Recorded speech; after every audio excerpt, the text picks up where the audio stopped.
నీ ప్రశ్నలు నీవి ఎవ్వరో బదులివ్వరుగా,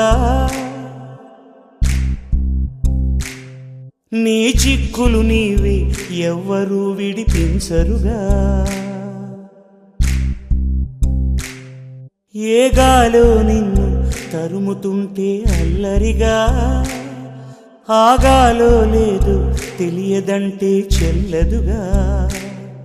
10 నెలలు తనలో నిన్ను మోసిన అమ్మైనా అప్పుడో ఇప్పుడో కననే కనను అంటుందా. ప్రతి కుసుమం తనదే అనదే విరిసే కొమ్మైనా గుడికో జడకో సాగనంపక ఉంటుందా. బతుకంటే పడి చదువా అనుకుంటే అతి సులువా, పొరపడినా పడినా జాలి పడదే కాలం మనలాగా. ఒక నిమిషం కూడా ఆగిపోదే నువ్వు వచ్చేదాకా.